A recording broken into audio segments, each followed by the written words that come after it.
Saturday? You weren't there? Okay. Richard King is talking a bit about. Did you get into it? It's interesting how we both touch on the same topic. Right. That's right. He does that. Yeah. Okay. So this is Brother Amun. You heard her call me another name before. The reason is the ancestors gave me I live with my ancestors, and I manifest.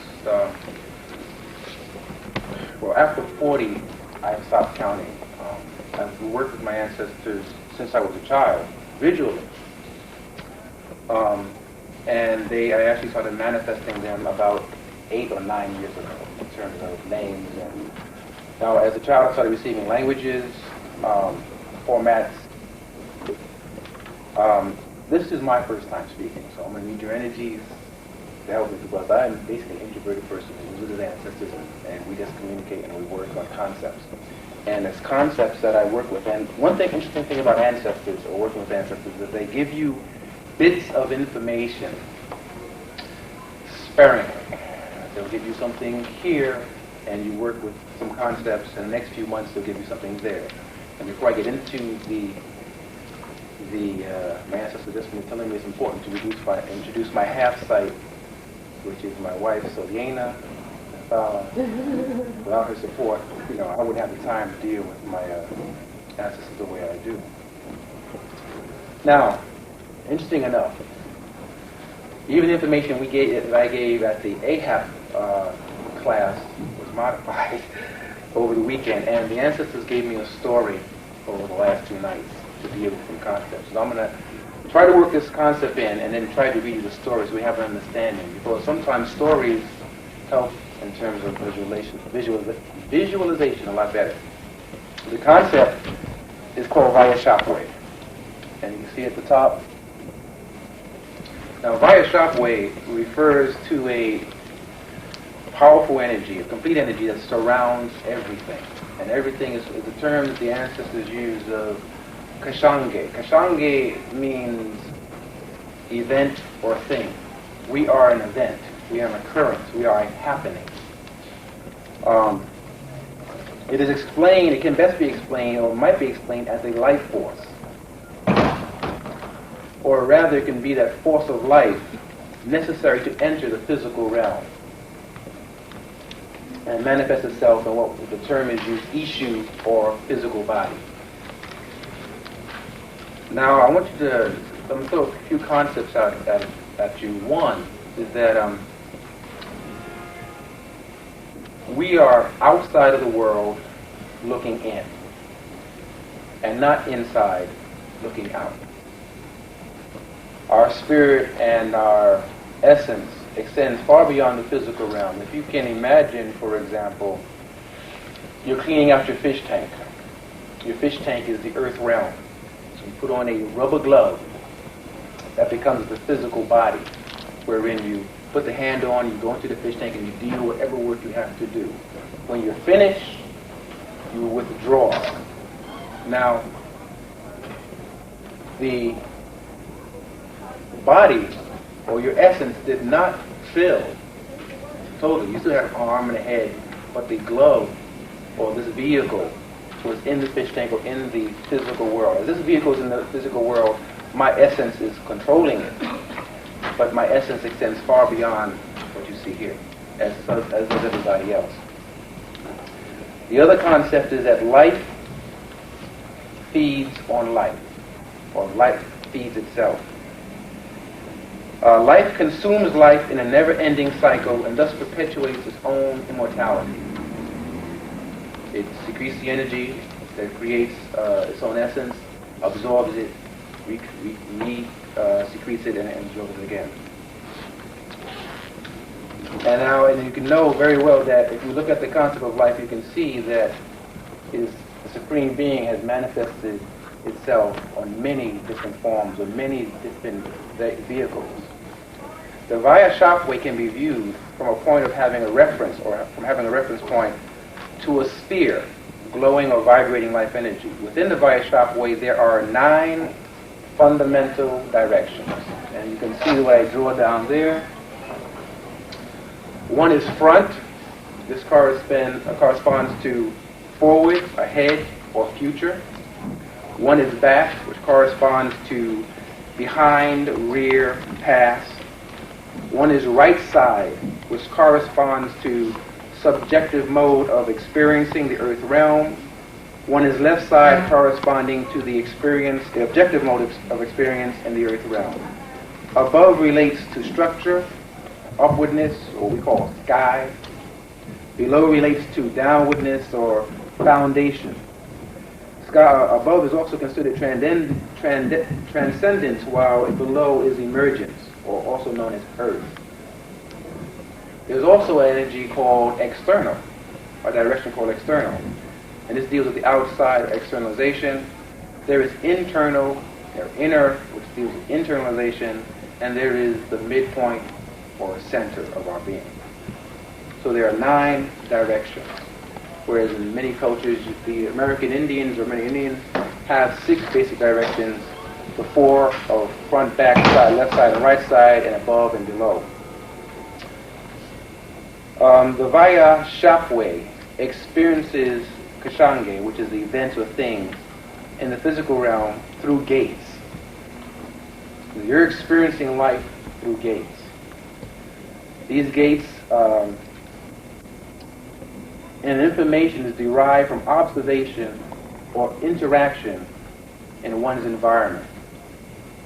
The gates are often known as senses. We're called the 5 basic senses: sight, touch, hearing, taste, smell. Those are the 5 basic. The ancestors indicate that there are a few more. One is which we call the intuition. It's actually clairvoyance, which covers intuition as well as telepathy. And they mention another sense called the sense of space or space-time. This happens, for example, when you're walking down a block and you enter a room and something doesn't feel right. And as women, who are, I think, a little bit more sensitive than men, this may happen to you more so than many men. Or when you're walking down the street and someone is following you, and you get this tingle in your spine because you don't know exactly what's going to happen. There's a sense of space. Someone's entered your space, or you enter someone else's space. The basic 5 gates are manifested in the physical realm as the eyes, ears, nose for smell, mouth for taste, and skin for touch. In the Vaya Shapway, or this life force, the gates are virtually always open. Life consumes life constantly, taking in the world through all of its gates. You're always taking in the world. This place where you live is always being taken in. As you take in through your gates, you also emote or put out through your gates as well. However, the gates of the Vaya Shapway are covered with a film or an energy which colors or distorts our perception of this world. And this energy is called emotion. Emotion, particularly strong emotions, will color or alter our perception of the real or the earth plane. Another way of altering our perception is the amount of information about a thing or a place. In other words,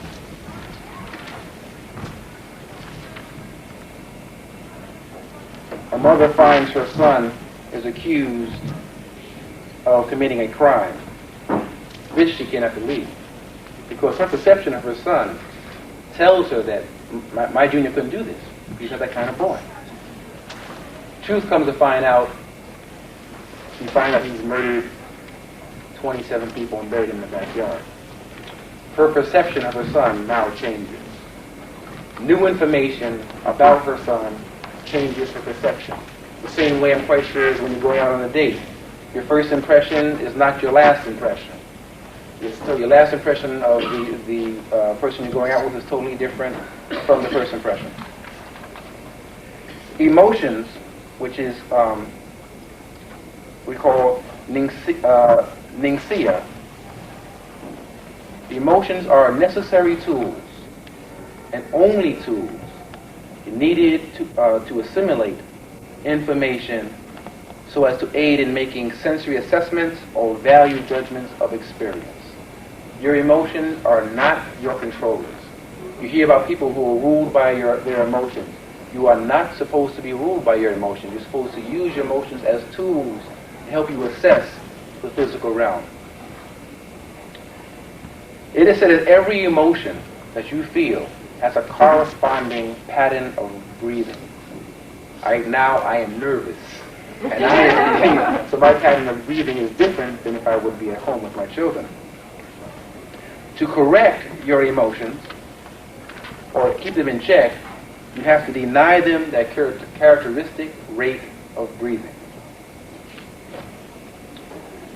Now, the Vaya Shockwave, if you see front, or I indicated represents future. The Vaya Shockwave moves along the line of motion of what we call time.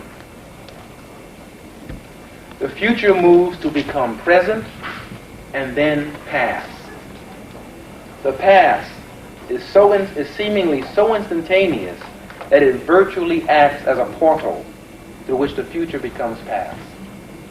Right now, or when I first was introduced, that is now past. Right now, time, the future is coming at you, becoming present, and instantaneously becoming past. Future is always becoming past, and yet past can sometimes become future. And one important case is look at Dinkins and his tax problems, and you can see how your effects of your past, things that go in your past, can come up again and come into your future life and affect you in a strange way. Now, while the information experiences move through the gates, they are met by two entities in the Vaya Shockwave. These entities, the ancestors refer to them as the guardian of the gates and the keeper of the gates. And this is where the ancestors made an adjustment in my last lecture. Because remember what I'm dealing with, when I deal with my ancestors, is an ongoing concept. This is not a concept to accept. The ancestors said, when I work with my ancestors, I am not to accept a concept, I am to consider a concept and find out if I can work with it or become part of my foundation or my belief system so I can deal with the changes in this world. For example, there's a little formula I'd like you to write down in your books. And it's the formula about change. Change equals energy fluctuation over space/time. In other words, change in our lives, we deal with change with stress. Change causes stress in our lives, certain changes. A catastrophic energy fluctuation over a short period of time can cause a catastrophic change in your life. Death, family member passing, quadriplegic accident,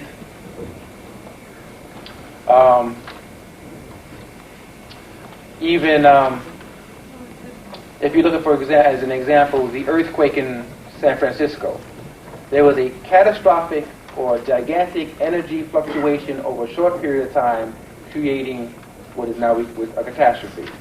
Now, how we deal with the changes, or how we deal with the stress in our lives, is based upon the foundation in our Vaya Shockwave. The foundation refers to what is below us. That is our earth, in the sphere, in the life force sphere of Vaya Shockwave. That becomes the place where we live. Now, the guardians and the resulting aspect of the guardian and the keeper of the gates results in what we call personality, or ego, as some Western people would call it. Remember, we're receiving everything. Our gates are always open. We're always taking in energy, concepts, ideas, relationships, responses, emotions. Everything is being, not only that coming in, but emotion is coloring perception. We're constantly taking in information. Now that information becomes past because it moves to the portal of what we call present and becomes past. In other words, all of us are basically acting out of our past. We're all acting out of information that we have collected in our experiences in the earth realm, and we're acting out of our past. We're living, when you're speaking to someone, you're basically speaking to their past, not their future. It's very important that we live in the present or the center, but for the most part, we're always acting out of our past.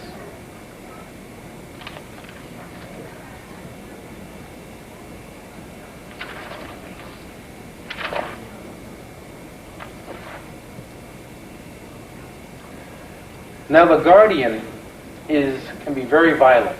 The guardian will, once ideas or concepts are accepted, the guardian will attempt to, any idea that conforms with his beliefs or things he has accepted, he will accept. Anything that goes against his belief system, he will attempt to annihilate or change to meet existing concepts or existing beliefs. Now, where the change came in terms of the ancestors, and she's not here, was that I had, when the first information was given to me about the guardian and the keeper, I had assumed both of them were male. Then my ancestors had to correct me and say, where is the feminine aspect? And I had to sit down and say, you're right, there is the feminine aspect. So the keeper of the gate is considered the feminine aspect of ourselves. All of us, in our life spheres or in our Vayashap ways, have a male and female counterpart.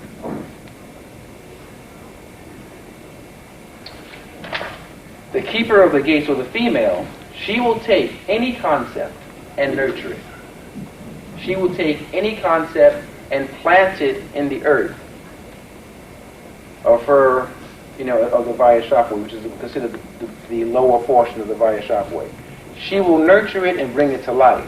Any belief, any lie, any truth, any misconception or proper conception, she will take and nurture it. She has no qualms as to whether or not her thing of concepts of good or bad is not a matter for her to deal with. The keeper of the gate will take in any concept, and the guardian of the gate will protect any concept. This is why you find a young child will believe certain things, and then he fights or argues in a ridiculous argument to defend concepts which don't really, the concept of Santa Claus. A child may wind up believing, and then when you finally relate to him the truth that there is no Santa Claus, that your gifts come from the love of mom and dad, they can't accept it because it's been established truth. And until the keeper of the gate and the guardian of the gate can come to some working relationship, then they can deal with the new input and the new truth. However, one of the problems is that every time the guardian attempts to annihilate new information, he leaves residue. Whenever a body is chopped up, there are parts. Whenever he goes after a concept that he does not approve of, or is outside the realm of his belief system, he will attempt to destroy. And what's happened is residue. In other words, if I tell you the sky is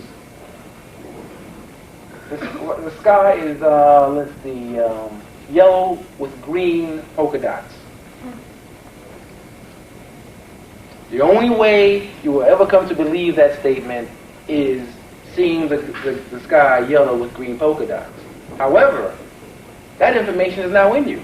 You wiped it out, your guardian simply destroyed the information, but it's going to be within you for maybe another week. Maybe you think about yellow sky with green polka dots 2 weeks from now and say, that brother was insane. Because the concept, so in other words, concepts come in, you can destroy them, you can reject them, but it leaves residue. Now the story, there's a thing that George Orwell, remember, the center is the present. Behind you is the past.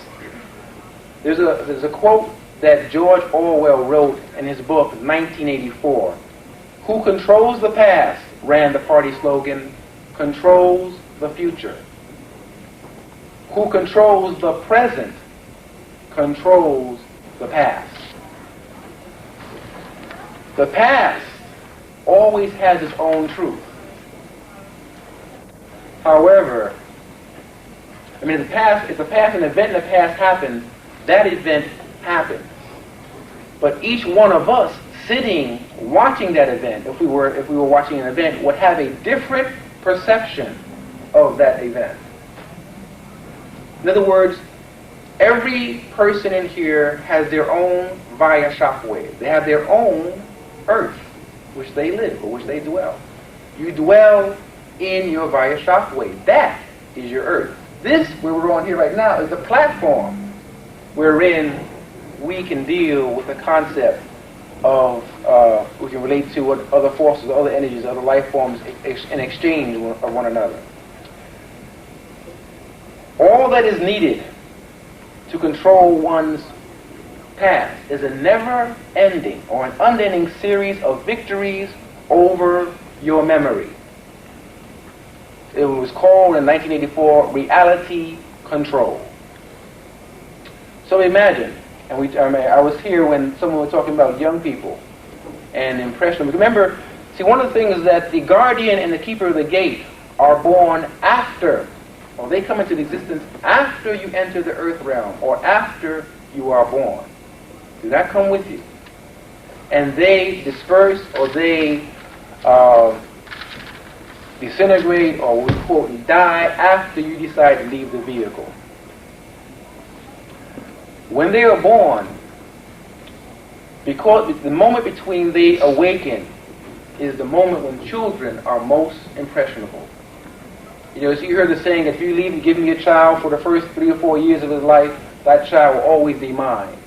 It's because their guardian and their keeper of the gates are not mature enough to take in all the information. To take in and select and defend all the information that life is sending through all the gates or all the senses. They're hearing things, they're seeing things, and all of this is becoming part of their earth, their foundation, because the future flows in, becomes the past, moves down, and becomes the foundation. You're literally standing on your own beliefs. You're literally, all of us are supported by our own belief system. Now I'm going to read you the story. I wanted to wait for her to get back because I feel she might appreciate this. Yeah. But one of these we have to ask ourselves then, who is controlling our present? Who's controlling the present of our children in terms of concepts? Who is telling them concepts about themselves, about their history? You see, because there is a via shockwave not only for the individual, there's a via shockwave for the group, there's a via shockwave for a race, there's a via shockwave for the entire human, or what we call mankind. I rather call it man and womankind. Now the story of I'm going to read you a story which the ancestors gave me. This was really, they kept me up to about 4 o'clock in the morning because they told me I made a blunderous mistake. And after last Monday. Yeah. and it was, so they said maybe you would best understand in the story. And this story, I dashed it down, not only part of yesterday, but part of this morning. But it's about both guardian and keeper. It's about the guardian and the keeper of the gate. The male and female energies within ourselves. Now, the male is called Okajua. Okajua. And it's actually a little long. His name is Okajua Tikuwaro. And Tikuwaro means defender or protector of the many. The ancestors gave me, and they gave me a language when I was a child, around 12 and 15. I started waking up in the middle of nights receiving languages. And what I got was a lot of root words, and the root words I can put together to form new concepts. Her name, now, Okajua means to capture something, or to capture something completely, and Jua means to control it. Her name, the feminine name, or the keeper of the gates, is Kajia Moshu. Mosha, Kajia Mosha. Kajia is to capture things, and that is the energy which captures things or clings to things and utilizes it. And Mosha is to take those things and make it clear. Take the same things, capture those things, and make it clear, make it visual. Okay, now here's the story. Now this you're going to find, I want you to know, I'm going to give you some of the clue words. Creatures, the word creatures in this story refers to ideas or concepts. So you have an understanding. It's, the word in the Bible says that you shall have dominion over the creatures, all the creatures over the earth, or that generalization. The creatures is talking about are the creatures not on the physical planet, it's the creatures in you. Those creatures you have dominion over. You have dominion over anger. You have dominion over frustration. You have dominion over creatures which stalk in the night of your being and attempt to do harm to yourself. These are the creatures you have dominion over, not the little horse or the dog or the cattle that are out there slaughtering or the chicken by the thousands. The creatures of the earth, the creatures that you have dominion over are within you. Okay, this is the story. And you're going to find some correlations. Remember, gates are the senses. The bottom of the Vayashak way is the earth. The above is considered the sky. And I think we might have covered most of these symbolism. I'm trying to give you the symbolism now so you might see it when I read the story. Together they laid on the surface of the earth, in the midst of a new dawn, while above them laid open the gates of heaven. And through the gates came shapeless creatures, while they laid asleep. But Kajia, female part, had dreams in her, and in her dreaming she stirred, and her stirring awoke Okajua, her male twin and mate. Okajua immediately upon seeing these creatures with no form knew it was they who disturbed the sleep of Kajia.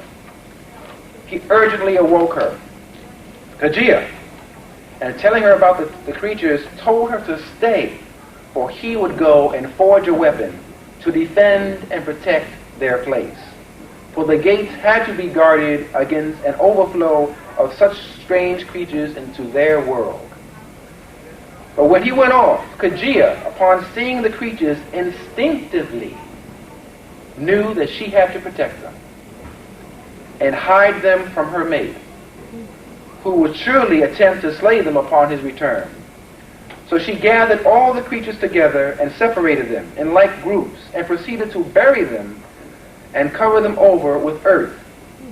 And though many protested, she promised them, saying, "Here in my world, the earth will nurture you and one day give you form and substance. If you do not go, then my mate will slay you when he returns." For this they thanked her, and each creature gave her a gift. Before she covered them over, the gift was information, secrets about who they were and about the world they came from. By the time Okajua returned, many of the creatures were already under his own feet. Yet still many were coming through the gates. He charged with a cry. We've all hear this cry from babies. No! He cut, stabbed, and butchered as many as possible. But he was still only a young guardian, a young warrior, with creatures coming in from everywhere. Those he could kill, those he could not kill, Kajia took and hid like the others. Those only injured, she healed as best she could and would find a place for them. Those dead, she buried their parts. Then Okajua withdrew, for night was descending. Not so many creatures came through. He could easily find them when dawn returned. He expressed his fears to Kajia that even though he protected the gates as best he could not stop all the creatures from coming in. He asked her, "Have you seen the other creatures that have made it past me?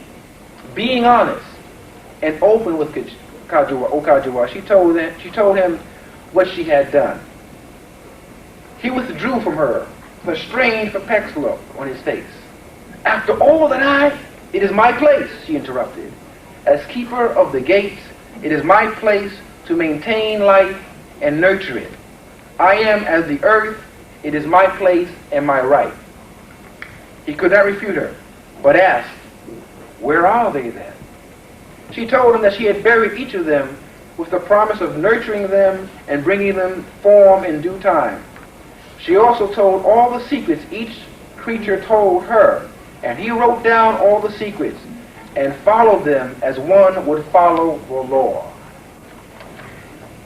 No sooner had he wrote down the secrets, the earth beneath their feet stirred, and plants and vegetation of all kinds grew from where she had planted a creature,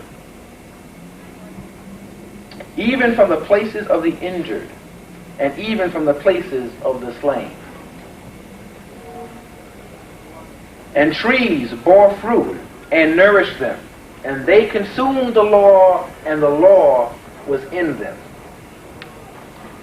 Adam and Eve. Okajua and Kajia grew in cadence with the law. And when Okajua matured, he became more selective with the creatures coming through the gates. Those creatures in harmony with the law he would allow to enter, for Kajia to bury, and in some cases even let run free within their garden. Those in close harmony to the law he would mutilate until it fitted the law. Those in opposition to the law were annihilated. Kajia still went on about her business, or her task of burying all the parts. Now Okajua was noble and sincere in protecting his world, for he knew he and Kajia lived by the laws given by the creatures in the early days. She also knew she was protected along with all the creatures who now roamed their world, and though originally without form, the condensation of their numbers gave them substance and form, and they moved about and multiplied. One caution Kajia and Okajua kept, however, and that was not to eat of the fruit of trees growing from the remains or from the residue of the slain creatures, for it made them ill. All in all, they matured and found their world good. They gazed upon their foundation and found it to be as strong as their beliefs. And they gazed upon their structures they had built and found them as upright as their law. And they relished in the thought that not only being at the center of their world, but that they were the world themselves. For in truth, it was the only world they knew. Each went about their duties until one day, while questioning the creatures to identify whether or not they were in harmony with the law, Okajua came upon a new set of creatures whose truths were so radically different from his own that the sky shook and the earth trembled from his rage and at his onslaught. Yet still some of these new creatures got through. And Kajia, staying ever true to her nature, hid the new creatures. But she too felt stress created from the new information. Somehow she felt they would be assimilated. But Okajua was troubled by some of the new creatures growing beneath him.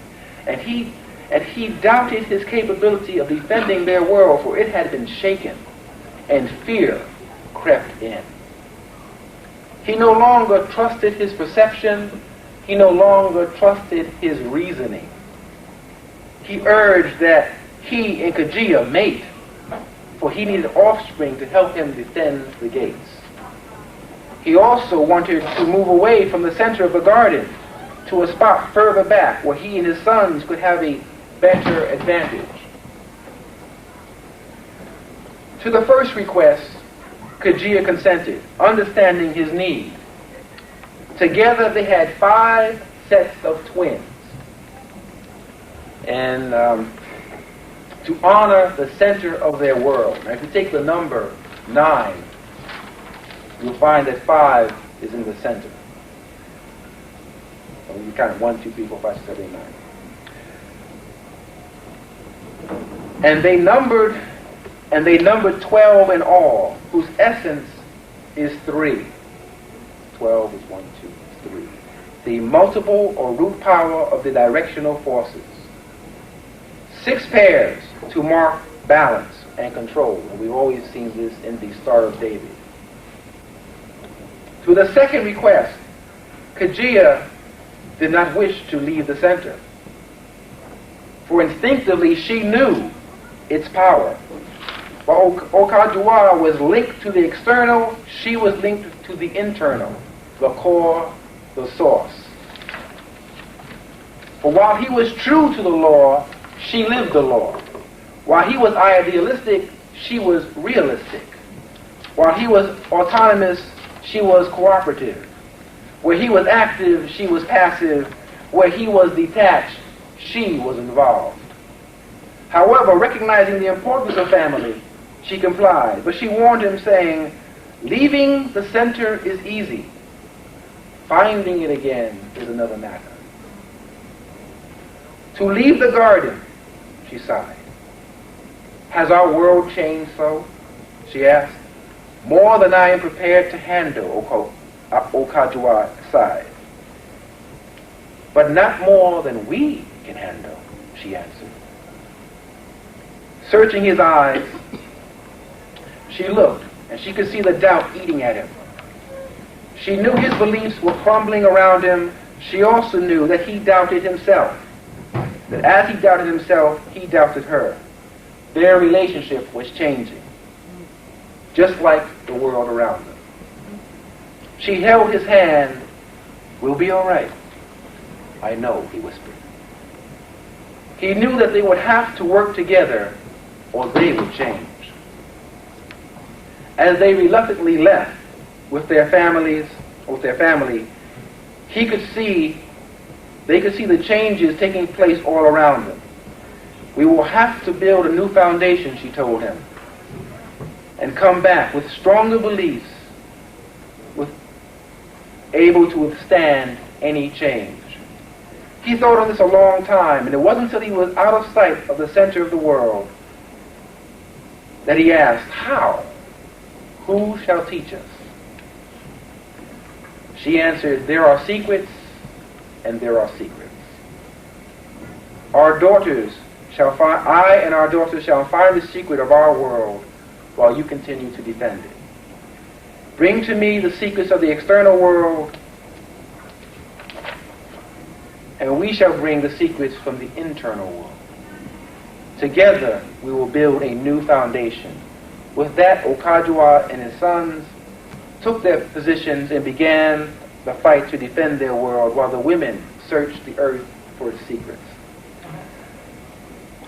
Jakia stopped and glanced over her shoulder at her mate and wondered, does he know that I know the way back to the center? For I retain everything. She smiled to herself and whispered, when he is ready, I will show him. And that's the story of the Ancestral. So again, one of the things is when future enters into our gate and becomes past, when we are being conditioned, you've heard the phrase, centering yourself. When you are at your center, you are at present. You are in control of what's coming in, what's going out. When you are sitting in bed, when you're acting out of past or acting out of past beliefs, you're emotionalizing many things. Many things people say to us, for example, in terms of a whole story or in terms of emotion, you go and you give a gift to a friend, and the friend has had a catastrophic event in her life. She maybe lost her job, or he lost his job, or a relative passed, and you say, how you doing? They pass you by knowing. And you say, I don't need to talk to her no more. They say, I gave her good morning, I said blah, blah, blah, and he just, no way did you, now your emotions are getting up. Your guardian is now defending itself. Your guardian is up. He is now emoting energies, that really do not exist. Why? Because you don't have all the information. Your perception is wrong. Your emotions are clouding your perception, and all you can think of is blah, blah, blah. So then you go tell several people on your job. I said good morning, so he didn't even talk to me. Sure enough, later in the day, you found out his mother passed away, or her mother passed away. This would be great on the tape. And what happens is that you feel like a fool. You say, oh my God, I didn't know. But why did you respond that way in the first place? Why could you just accept the fact that someone was in deep thought and just went by you, and that was that? And not everyone has to respond to you. Not everyone has to say hello to you. Remember, some concepts we take in become our truth. One interesting concept, for example, is the concept that because we are African Americans, or because we are Africans, I prefer to say altogether, because we are black Africans, the world is against us, or we are persecuted because we are black. That's a non-truth. There is no reason to persecute us because we are black. They persecute us because they are sick. You see, if you carry the concept that because you're black, you're being persecuted, then you are taking a belief system that has a foundation that is very self-destructive. And it's a belief system they want you to have. They get on you, and you say, oh man, because I'm black, and they say, don't say that, but they want you to say that. Because it suits. They are controlling the present. Remember George Orwell wrote, who controls the past controls the future, and who controls the present controls the past. All these things they're feeding us. If you are not at your center, you cannot discern what you really should accept as truth to make your foundation strong, or just information coming in and destroying your whole foundation. So what happens when stress comes into your life? When violent change, when that little formula I gave you of change equals energy fluctuation over space and time, when there's a big bang and your foundation is weak, you crumble. And experience, unfortunately and sad, is the sister who threw her children out the window. Change was so catastrophic in her life that she had to go within her belief system, and that was the only solution that she felt. The pain was so great in her life. Her mate left her. She was about to be put out by her lose her apartment, and the pain was so great that the best way she dealt with it was by going into the past and pulling out beliefs that said, send or give your children to Allah. Where were we when she needed us? You see, the culture that we had, the culture of touching or giving to one another, is totally different from this culture. If you read some of the histories of the Greek civilization, touching was you touch somebody, it's taboo. Touching was taboo in many of the ancient European cultures. But touching or expressing or hugging one another is an important concept in African culture. If you don't touch your mate, and this society tells you, for example, one of the beliefs, another belief system is coming into our mate is that women are inferior to men between ourselves. So what happens is that you accept the concept. See, remember, the guardian, the male guardian and the female keeper of the gates are in all of us. So what affects the female concept of my relationship to you also affects the relationship between Okajua and Kachia within me. I will not rely on my intuitiveness anymore, because I've come to the belief that women are inferior, they really have no say, they really have no input into what I do. I don't really need them, I can go it alone, I will bring them along with me because I'm a Western man, and to conquer the mountain, to be on top of everything, and shine like the jewel in the sun, is where it's at. Alone, with the wind and the blonde hair in there, we cannot be about that. We have to be about, learning to bring in or select properly those things that come into us. This leads to another concept, and the concept is called, huh? You don't have to. I don't have to stop. The concept is called Ninkuye. And that's Ninguye. And then in terms of the language that's given to me, it means to mix or stir up the outward or motive force in our lives. And what it relates to that whenever two energies come together, or two Vayashapways, or two life forms come together, a third Vayashapway is created. A third life force is generated. And I'll see if I can just show you here. Looking at a quick sketch, something like this. Whenever two or more life energies come together, a third one is created. So Ninkuye. This life force, this Vayashapway, exists between you and your mate. This Ninkuye exists between you and your mother, or you and your father. Whenever you get in relationship with your mother, there is a certain life force that goes on between you. That is different. It's a different relationship between you and your father. You are literally feeding in to you and your mother are sending energy in from yourself, from herself, into this new life form. That life form, and then it also emits and puts out into both your Vayashapway, or your life force, and her own. Both of them are affected. When the Ninkuye between, for example, myself and my wife, that's called Ninkuyela, is between the energy created between a male and his mate, or a female and her mate. We have one relationship. That is a living being. That is, our relationship is a living force. It exists. It is nourished by our input.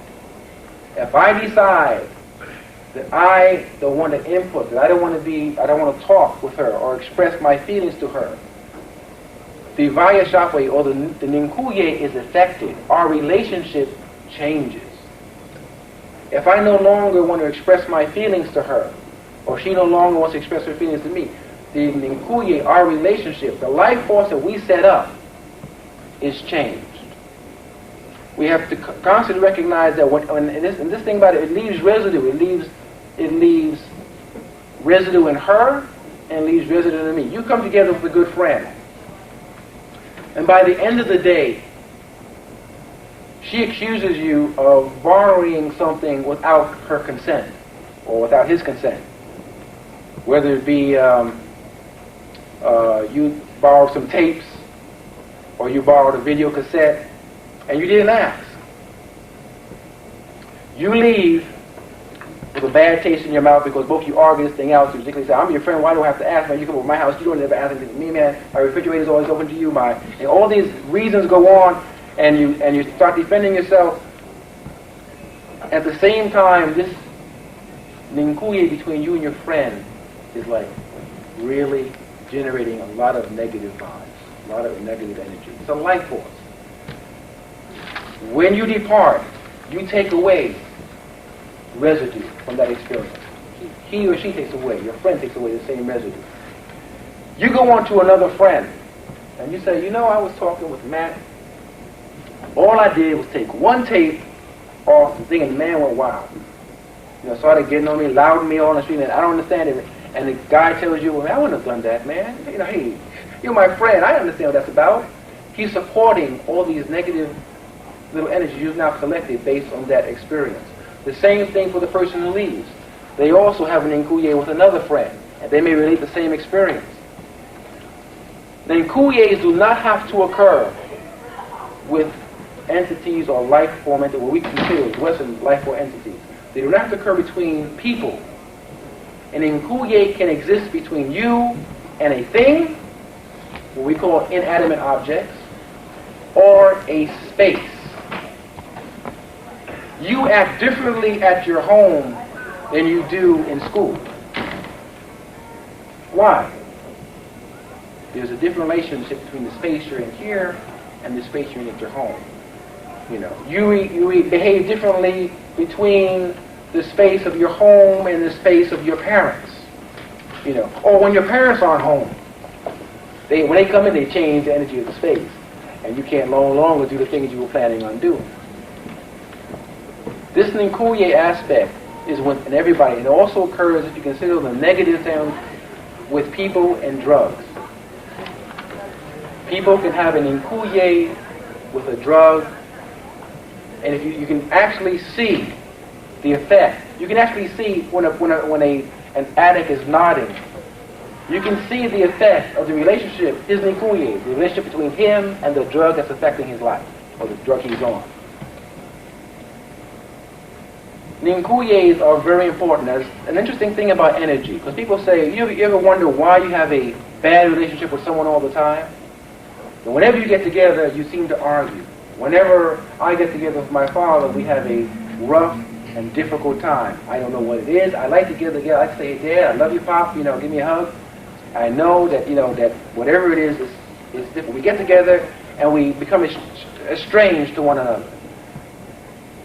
Energies or emotions that are used over a consistent period of time will be the energies you will basically use more often. In other words, if emotions are tools, and I'm a carpenter, and I get in the habit of using only a hammer and a saw, for whatever reasons, whenever I get around to doing things, I will always want to use a hammer and a saw first. I'm used to the hammer and the saw. I don't like screwdrivers. Whenever there are drives within us, and every energy, yes? Oh. Whenever an energy comes into you, or that you use a lot, and you want to, it's like the movie of the plant that said, feed me, feed me. What's that movie? Little Shop of Horrors. Every energy that you experience will want to display itself or be fed. The creatures within your world want to be energized. The creatures that roam through your via shockwave want to manifest themselves. If it is anger, if you are used to emoting anger, then anger will be the energy that you will most likely use in your dealings with other people, or the Ninkuyes you set up with other people. Sometimes we have to break the bond. One reason that my father and I have this relationship is because both of us are acting out of our past. I'm acting on a relationship that I've always had with my father. He's acting out a relationship he's always having with me. And I realize that in order to change the relationship, I have to move up to the present and say, I will not accept this, or we got to talk about that, or we have to do this, or I have to tell you I love you. I have to do something different from the normal energies we set up. When you have a bad relationship with somebody, or an Ninkuye that's giving off bad vibes, you have to initiate some type of movement on your part. If you're always acting from your past, and you're only using the materials from your past, there's only so much information that you're using. See, remember, we talked about the via shockwave. Outside the via shockwave, there's a thing we call self. There's only one life being lived here, folks, and that's self. And when the ancestors call it Muang Yae, which means one self eternal. Self is trying to express itself in the earth realm. When it comes through you, when your true self speaks to you, it is using everything in your via shockwave. Everything you've collected in your life, it's using to express itself in the physical realm. If you've collected garbage, it will express itself through garbage, the garbage in your mind. If you've collected positive thoughts, it will express itself in a positive manner. Everything that you have within your past is access, or lays access to true self. And it's only that bag of marbles true self can use to express itself. There's no other bag of marbles. There's no other energies to work with. Only the energies you've collected. Now, you know and I know there are biological clocks. Sooner or later, your gates are going to be open. sooner or later you're going to manifest ancestors, either in your dreams or in your waking hours, or the way they're with me all the time. My ancestors live with me all the time. When you do, are you ready? Is your foundation ready enough to deal with new concepts? Or will your guardian even defy your ancestors? Will your guardian rise up and say, these new concepts about self are ridiculous? I am the one who will live past death. I am the one whose name will be remembered in heaven. I am the one who gives the rules out. And self says, who do you think you are, fella? You know who you're dealing with here? I created you. And the guardian says, I don't care, let's go for it. This lead now, if the guardian and if Okajua and your Jakia cannot come to terms with self when self finally makes its presence on you, we have what is called in the society madness or insanity. If you can come to terms with self when self finally comes through your gates and expresses itself as divine self, you have what is called the opening of the third eye. Your awareness is now changed. Truth or old truth is totally different, and for that matter doesn't even correspond to truth anymore. And so anyway, to make a long story short,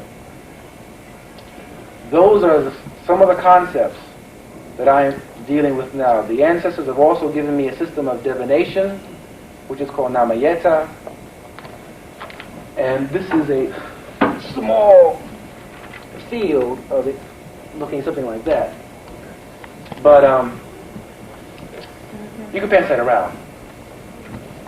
And Excuse me, a system of what? divination. Divination? Yeah. What is that? Divination. There are oracular systems in many cultures. The Yoruba use the Ifa. The Chinese use the what is called the I Ching or Yi King. The Egyptians use what is called tarot cards. I'm trying to think of the rune system. The rune system was used by the people in the North, England, the older, those little guys who were religious in England? in England, the Stonehenge. The Truheads. Thank you. Thank you. I didn't know the name. I took my time. There are different oracular systems used to gather information. For example, if we're living in our past, how do we know about our future? How can you move ahead of yourself? There are a few things that allow us to move ahead of ourselves. Those things are intuition and imagination. Imagination, in other words, you can imagine things that are not yet here. You can move ahead. You can move forward into the future. But sometimes we want to know. We want to gather information. So there are people in certain tribal groups in first world countries who deal with divination, divining, called divine science, finding out aspects of energy correlation. Now, some of you may feel it's hard to believe. How can you find out a thing? The African said there's no such thing as chance. There's no such thing as chance in life. A tree falls on somebody, cracks their skull, they're dead, and everybody says, oh man, he just happened to be walking by that tree when it fell.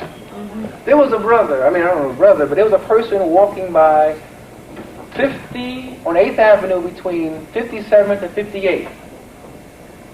Only person on the block. There was a construction site going on next to him. From a floor about 30 stories up, a 2x4 fell. It was across the street and it fell. And it guided itself right to his head. You might have heard about it. His head was crushed like a melon. And you say, what are the chances are that a 2x4 could fall from a height like that and a man walking down the street could be hit by such an item? It just happened. Westerners say, oh, that just happened. It just happened to be in the wrong place at the right time or the right place at the wrong time. The African says no. That yes, it did happen that way, but there were other elements involved. It wasn't just a random accident. There were forces at work. And many of our ancestors dealt with looking at the forces at work in our lives. There are forces in each of one of our Vayushapways, each one of our life forces going on. We emote energies, we bring in energy. And the ancestors are, and sometimes the Namayeta, as the ancestors give. I started studying the Yi King, which is a system of Chinese system of divination. They wanted to. Thank you, ladies. They wanted to, but I found that the Chinese system of divination was too male orientated. It was, where the male was very dominant, and there was a lot of negative things said about the female. I thought that was totally incorrect. I also wanted a system that was a little bit more concise, a little bit more that showed not only the good qualities going on in ourselves, but the negative qualities going on in ourselves. So the ancestors divined the Namayeta as a system of 32 females and 32 males.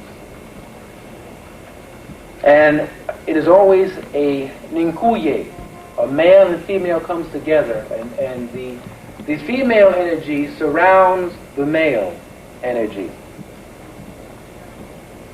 And there's a system of 9 coins. And I know I have my time is running out and I can't get into it, and then other people have to speak, I believe. Go ahead. Okay. There's a system of 9 coins, and there are 2 rolls. You roll first, you throw the coins twice. The coins they're used, they are the vehicle used to achieve or get the energy of the reading. There's, for example, these basic symbols. I don't know if you can see this in the light. You can see that symbol on the... it's not a star. I mean, look, it's actually coming down, right. And there's some going up and there's some going down, right. If you notice within the lower base, right, there are 3 going up. Those are considered masculine or female, masculine or yang energies, and there are 2 on the upper part. On the above, there are 3 coming down and 2 coming down on the lower part. It actually represents, this is the symbol of peace. It is in the Namayeta, or the oracle system, because the female aspect has to be above the male aspect, or the male energy, because the female energy tends to move down, the male energy tends to move up. As they merge, we have peace. When the male energy is above the female energy, he moves up, she moves down, they move away from each other, and that is called stagnation. And you got to consider ourselves in a society that does not understand the power of its women, and especially women who do not understand their own power. There's a statement, and I'm going to end it. I'm going to close with it. It says, a race, and this was given to me, I was sleeping, and it just came, a race who keeps its female in dominance or forced ignorance is doomed. The male provides the essence of form, and the female provides the substance. What happens then if the male tries to withhold information from the female? In other words, I only give half my seed, or I give 1/4 of my genetic makeup. What do you think my mate can produce? We have to learn to talk to one another, communicate. We have to learn, males have to learn to tell our dreams to our women. They are the earth. And it's a long process of coming together, of bending, surrendering to our own sort of beliefs, our own belief system, which is the systems that we once dealt with. Where we cannot keep going on with concepts of separation from one another. This is not a concept which is a concept they need us to have. Because as long as we possess this concept of separation, as long as our women walk behind us, as long as the concept relates, and it doesn't have to be physically behind. It's not a physical thing that your woman is behind. This culture is, you don't see the European woman walking behind him. She may be to his side, but psychologically, she's behind him. Spiritually, even. I mean, he doesn't even honor the force of her spirit, the force of her intuitiveness. He doesn't even respect mother wit. Don't do that, babe. Don't go to that place. You know, I don't think you should go there. Mama tells you, you know, you go out to, my mother told me when I was a kid, do not go outside. I had a brand new pair of skates. Did I listen? I went outside. I was coming down the hill and slid under a bus. The bus ran over my skates, over the part of my feet. My feet were swollen like balloons. No bones were broken. But I remember her saying that, and I got scared. And I was more scared of her kicking my butt than of the accident. I laid on the street corner, and I remember lying there. It was a big crowd. I'm a kid looking up, and I remember the owner of the gasoline station coming over saying, you know, cursing in my face, "What the hell, didn't I tell you kids not to play?" You know, to go in the whole thing. If I ever catch your ass up here, I'm going to beat the, one out of you. Someone said, go get a cop. I said, a cop means my mother's got to be involved. I got up on 2 swollen feet and ran up the top of the hill and I'm up there like a fugitive. And I see this little crowd saying, there he is up there. They come after me, and the cop is bringing me home, and we get to my door. He gets downstairs and he says, are you all right? I said, I'm okay. I'll be fine. We get to the front of my door. I tell him, you can go now, sir. You know, my mama's not home. You can leave. My feet are swollen. I'm stabbing on him. And then he finally knocks on the door. Guess who opens up the door? Mom. And she said, I knew something was going to happen. I mean, if we do not respect, I mean, this is co-conducive to both of us. I mean, this is not just saying I'm going to give up my manhood so that my manhood is doubly improved when my woman is by my side. I mean, you cannot have half of the circle here and half of the circle there. They got to be like this, folks. And anyway, I'm going to conclude with that. And my ancestor, who is acknowledging me right now, which is Sekundaye Kitulumuyata. Chikunyuto Aike Nukuyo Mukuyata Medeso. So Kotoya Ama Ukuine Kiligunubilanjala Aye Sikumo. Siche, Sidimu Talamani Gilugu. Blessings to all of you. Thank you.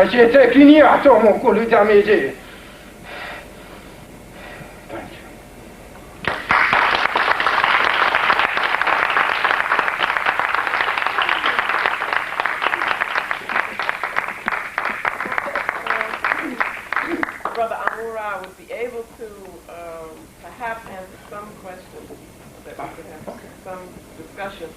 But we really, really need to thank this brother who, as you can see, has very, very special knowledge and spirit. For him to come today to share this with us just because he wanted to share it with you, with all of us, and with me, I feel blessed. Let's give the brother a hand.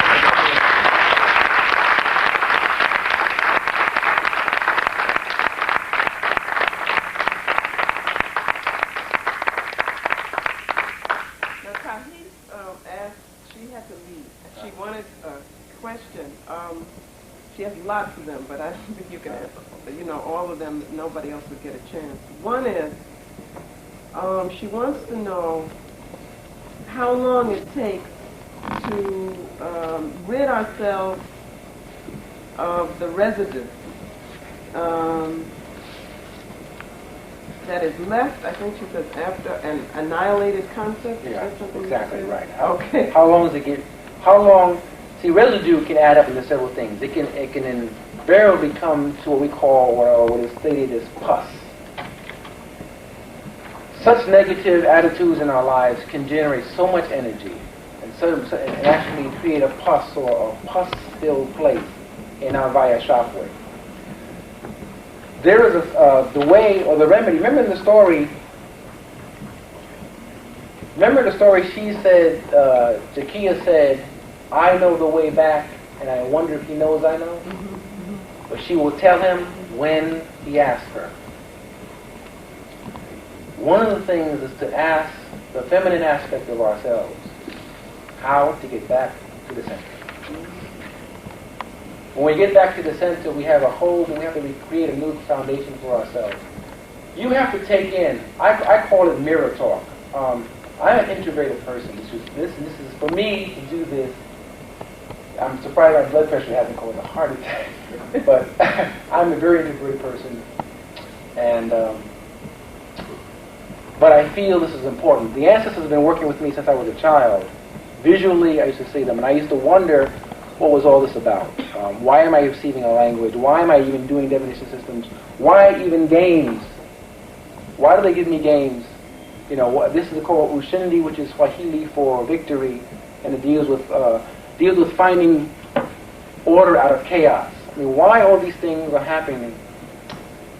And yet, when we come back to the center, there's a thing that I call, and I used to do as a kid, called mirror talk. Some TV shows are strange, and some of them have an astonishing effect on children. One show which affected me as a kid was called Thriller. I don't know if some of the old folks might remember the black and white program called Thriller. And in the Thriller, there was a particular show, and one of the things was a man looking in a mirror. He wore these special glasses, and whenever he put the glasses on, he could see the souls or pick up the energy of the souls of the other people. Over and over again, he would, he'd see the souls. And then one day, and it's like the glasses were passed on because originally the man who found the first glasses started hearing what his wife was saying about him. All these negative things in her mind. That jive time bum, he ain't no good, blah, blah, blah, blah. He winds up killing her. The last man to receive the glasses, however, he thought he was a good, stout man. And he looked into the mirror. And he wanted to see his soul. He figured, but it was ego he was dealing with. He wanted to see what his soul looked like. And back at him came this horrendous-looking creature. And he screamed and tore the glasses from his face, leaving nail marks all down his face. And I stood and I watched that picture. I said, whoa. As a kid, I used to stand in front of the mirror. And, in the dark, dark. No light comes so you can see your reflection. I used to stand there and see if I could see my soul. I stand there and watch the colors change, wanting to see if I can see my soul. Getting scared to death. And when I thought I saw something move, I jump out around the room, just go in my bed and hide out. But I realized one thing. I created something called mirror talk. Being an introverted person, and I had a lot of problems, I started going to the mirror and talking to myself. We have to feed ourselves information. You want to know, it's no time limit when to get rid of residue. But you can coat it. You can surround it with a positive life force so it stays. Once you add, when you're constantly adding to the residue of the negativity in life, it's creating a large, this force will eventually affect the issue, which is all the vehicle. You know very well, that if you could not express or emote certain anger or certain emotions in your body, your physical body will get sick. You can get sick from anger.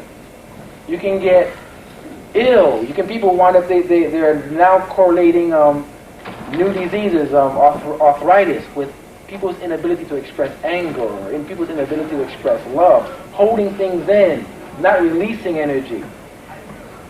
You got to be able to sit down in front of a mirror and do what I call mirror talk. Be honest with yourself. I tell my daughter, there are 3 things, I even told the kids, there are 3 things I want you to learn to manifest.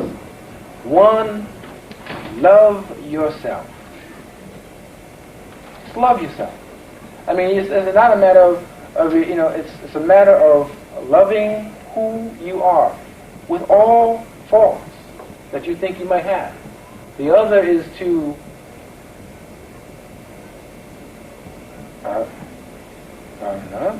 forgive yourself. That's it.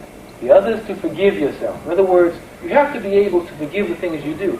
People keep asking God. People go around asking God for forgiveness. The Supreme Being, there's nothing you can do on the physical realm that can hurt the Supreme Being.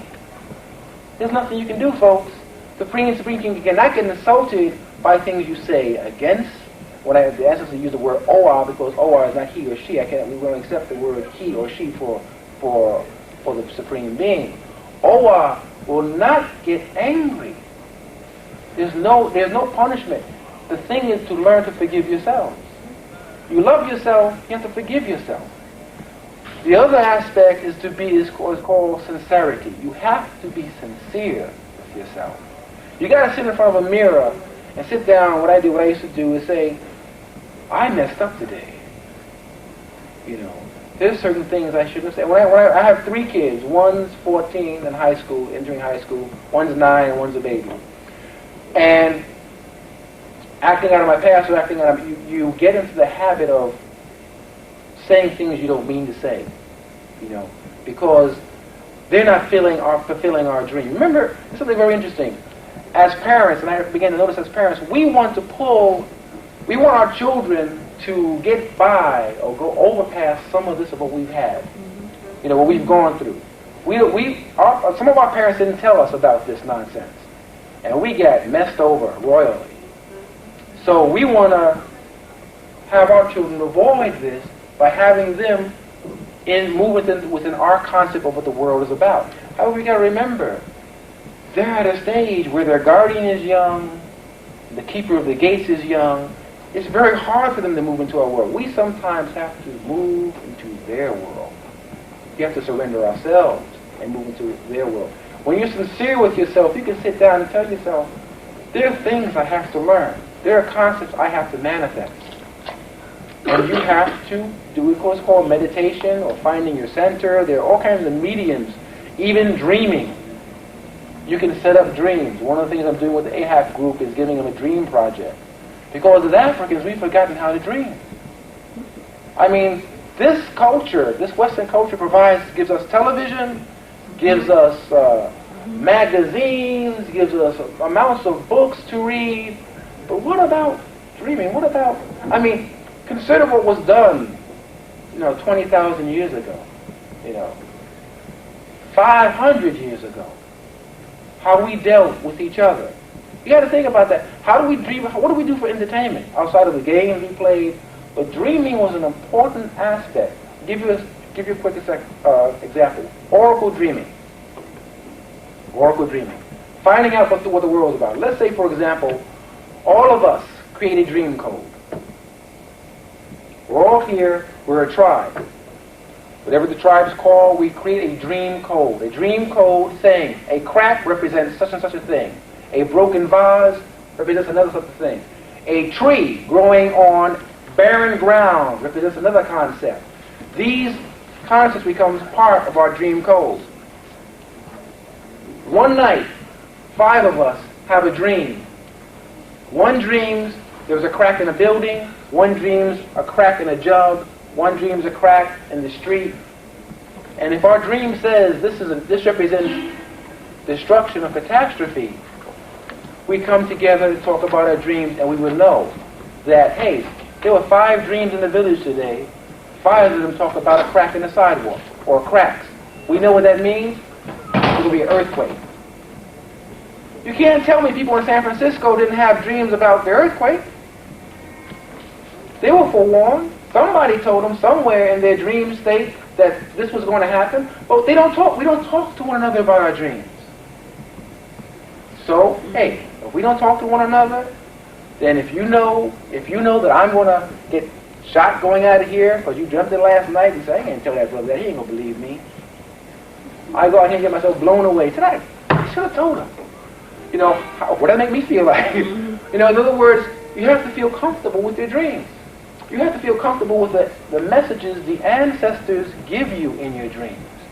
You can program your dreams to annihilate the residue. the residue of the negativity that you collect. You can say, I'm going to have a positive dream. You know, a lot of us run in our dreams from monsters. A lot of us fly. You ever fly in your dream? That's an exhilarating experience. But a lot of us run from concepts in our dreams. Suppose, for example, one day you just stood and fought. It's very interesting. Now that I manifest ancestors, one particular dream I had, I was walking down 155th Street, 8th Avenue. A juju man comes up, and I don't know why the term juju, but that's what I felt like in a dream. He had gathered a crowd and claimed that I had taken away a male child and had done some form of ritual. I don't know if it was cannibalism or something weird on the child. And I thought, oh, no, I didn't do that. I didn't know I didn't do that. And he started, getting the crowd worked up. And he started going into this bag, this juju bag, and pulling out this power. Immediately, my ancestor manifested in me in the dream and dealt with the situation. All this light, I just aimed my hand at him. All this light from all my hands just poured out, hit him, vaporized the guy. My wife woke me up saying, "You having trouble breathing?" I said, "Oh, I'm sorry, babe, but it was one of those dreams where the ancestor just came in." You are magicians in your dreams. You have the power of flight. You have the power of telepathy. You can create your own dreams. You can begin to translate your fears and deal with them in your dreams so that you can deal with your fears in what we call the real world. See, dreaming seems real because it is real. And that's why we say, it was just a dream. But anyway, but she can work. And the time period the time period can be a lifetime. The time period can be instantaneous based on the power she uses. Does anybody else have any questions that they wanted to ask? Just what you were saying just now about the dream state. Now, it's funny how often people ask me to share my dreams. And because I have recurring nightmares, or what I would consider nightmares, negative dreams. And often in my dreams, I am battling or fighting more people than any normal one person should be able to handle. And it doesn't matter how often, and I do study some forms of martial arts, so it doesn't matter how often I am getting away from this crowded situation, battling however many powers that may be. As soon as I have a break, or as soon as I get around this corner, or go up this level, take a break, here it comes again. It doesn't matter how many blows. So anyway, to make a long story longer, so when I wake up, the first thing I think of is, there it is, another dream, and go on about the day. And I seldom share that. And I was just wondering, from your perspective, do you see any way how that is being channeled to me through someone else, or is it something within myself? Something within yourself. Remember, in our own life sphere, in our own individual life sphere, we take in a lot of information in the course of the day. A lot of things in our lives we are afraid to deal with. The thing we need to do is to write down our dreams. People keep diary of their daily lives. They don't keep diary of their... And sleeping is about 1/3 of your life. If you can keep a diary about basically 2/3, or basically, a small portion of your life in a waking period, quote-unquote waking period, why cannot we keep a diary about our dreams? The reason why we keep a diary, dreams occur, just like you say. We have persistent dreams that come over, and with something in the dream that we have to solve. My mate has had some dreams, and in the dreams, she feels her ancestors come to her, and I asked her, have you ever said, "Who are you?" Have you ever said, "What are you guys doing here?" Have you ever said, "Why are you guys bothering me?" Have you ever said, "Who do you represent?" You can do this in your dream. If you can remember to take that energy or that asking into your dream to deal with it. You can say to yourself, you can program yourself, you can say, whenever I have a dream again, I'm going to ask those guys around the corner who they think they are. I'm going to tell them to leave me alone, that I'm not going to deal with them. I want to find out who told them to come bother me, who are they, and for what purpose are they here. In your own dreams, you'll get your own answers. Until we establish reform within our own community of constantly relating dreams back and forth to one another and feeling comfortable, then we have people who could say, well, I think I know what that meant because I had a dream like that one time when I deal with that kind of energy. You know, but we have to feel comfortable about talking about dreaming, and not so much TV. And never dream with the radio on or the TV on. You will be messed up. You'll get hooked up in Days of Our Lives and never get out. you get hooked up in as the world turns, and it's very important. Your gates are always open. You're always receiving input. You know, so if you dream with the radio, you dream about an airplane crashing, people dying and burning, and you wake up and you hear on the radio because the radio was on all night. And you say, "Man, I dreamt that." Yeah. And you say, "Oh, I'm psychic." It wasn't you psychic. Your ears are open, and you're pulling in that information, and your dream is taking that information and turning it around. But if you do dream and you have questions about your own dreams, write them down. The reason why also is because 2 years later from now, the answer to those dreams will come to you. And you say, wow, that was all about it. It may actually manifest itself on the physical realm. But you just think 2 years just... I'm just saying off the top of my head. It could be tomorrow, right. I'm saying. I'm just saying, but if you have it written down, you can go back to your notes and you say, this is what that meant about. Maybe a lot of opportunities were coming to you and you unable to make a choice. Mm-hmm. You know? This is off the top of my head also. Maybe things are coming into your life, problems, and you don't know which one to solve first. You know, you have so many difficulties in your life that you don't know which one to handle first. So they're all coming at you at once. I mean, but get in the habit of writing down your dreams so you can deal with them on a more conscious level. So you can sit down and reason. And one of the more important things we need to do is withdraw. Take time, and the Aborigines of Australia find time in the course of their day to sit down and think, to go over what they did, to communicate with them, to talk about dreams. You heard of dream time in the Aborigines. They sit down, they find it is an important part of their day to actually talk about or go over their thoughts. If we're this is a culture which is bombarding us constantly with new ideas, new concepts, changes, catastrophic events in our lives, new stresses, the paycheck, the IRS, all these things are inundating itself on our lives, and we don't have a second to even deal with self. We don't even withdraw and say, oh, wait a minute. Let me take a half an hour and deal about what I went through the course of the day. You know, learn about yourself, who you are. Learn to be honest or sincere to find out how you are dealing with concepts. And it's perfectly all right to be wrong, folks. I mean, it's perfectly all right. We're learning. Think about this. When our ancestors were abducted and brought here, do you think they just let it happen? Do you think that when a woman who saw her children being stripped from her didn't cry? Do you think that the man who saw his children chained or his brother pushed overboard or whatever, do you think there was no emotion going on? Do you think that there were no promises made? We made promises to one another. Serious promises to one another. When our wives were being raped and our women were being cut up and laughed about, or whatever the case is, when they were brought up on board and the ship deck crew, when they were brought into the selling post where they were separated in families, where you don't think mothers said to their children, I'll remember you, I will never forget my child?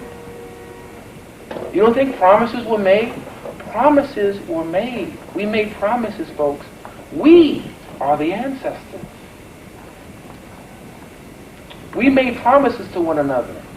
We made promises that were never to forget to be aware of what's around us. We made promises that our children would never be stripped from us.